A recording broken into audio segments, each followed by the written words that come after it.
Halo, Assalamualaikum warahmatullahi wabarakatuh. Izin perkenalkan, nama aku Muhammad Hendra Pratama dengan NIM akhir 105.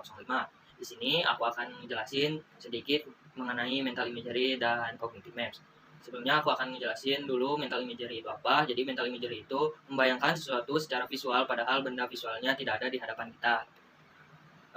Mental imagery ini bisa dengan visual dan juga audio. Lalu mental imagery ini mengikuti proses top down gitu.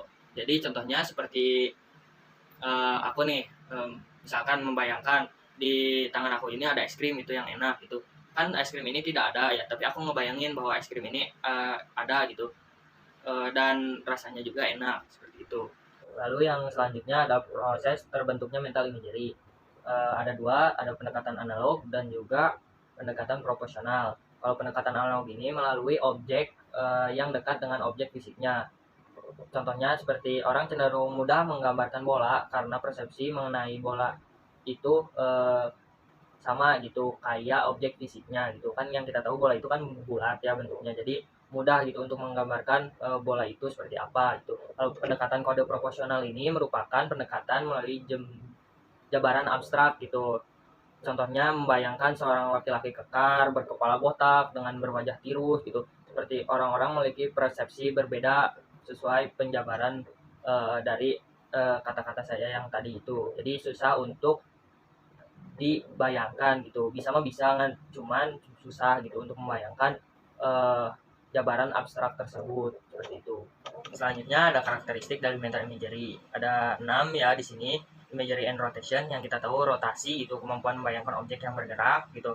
Contohnya seperti kursi lah gitu ya, kursi dibalikan, digeserkan gitulah, seperti itu rotasi ya, membayangkan objek yang bergerak. Kalau imagery dan distance itu kemampuan membayangkan jarak suatu objek gitu, misalkan jarak gedung psikologi ke gedung lain gitu, kita mudah membayangkan dengan jarak yang dekat tuh.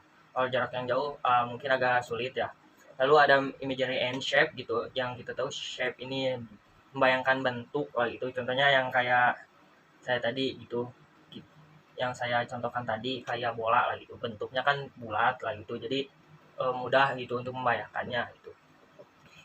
Lalu imagery and interference sendiri ini hambatan ya, jadi hambatan membayangkan objek visual dan audio gitu. Kalau imagery dan ambiguous ini membayangkan dalam berbentuk ambigu lah gitu, susah untuk dijabarkan gitu, kayak kode, kayak pendekatan tadi gitu, kayak proporsional gitu, yang jabarannya itu abstrak lah gitu, jadi kita tuh sulit membayangkannya gitu. Lalu ada visual imagery dan other vision like process gitu, membayangkan bentuk yang lebih akurat ketika posisinya vertikal gitu. Kan ini saya posisinya uh, vertikal lah gitu, kalau saya gini kan susah gitu untuk membayangkannya gitu, kan harus gini-giniin dulu gitu. Lalu ada dua karakteristik mengenai auditory imagery. Auditory imagery ini proses membayangkan dalam bentuk pendengaran lah gitu, apa namanya teh, audio lah gitu. Ada dua, yaitu ada auditory imagery and pitch, suara yang bisa berbeda dari tinggi ke rendah gitu.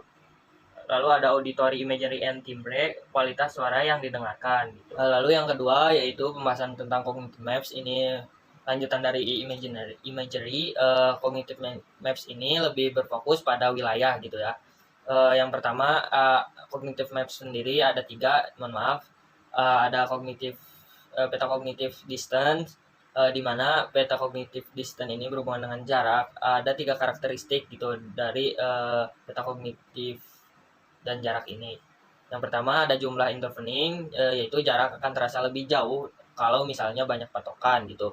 Rumah aku teh, contohnya rumah aku teh dekat lapang, dekat sama warung, masuk gang gitu. Kan itu mungkin terasa jauh gitu. Lalu ada kategori semantik, yaitu memaknai suatu jarak lewat makna kata itu sendiri. Misalkan makna dari sekolah kan itu belajar gitu. Lalu belajar ini kan identik dengan buku. Buku kan ada di perpustakaan gitu. Padahal jarak dari sekolah ke perpustakaan itu lumayan jauh gitu. Lalu ada landmark dan non-landmark. Itu memaknai jarak melalui landmark atau patokan lah gitu. Misalkan tempat wisata alam itu deket loh dari rumah aku gitu.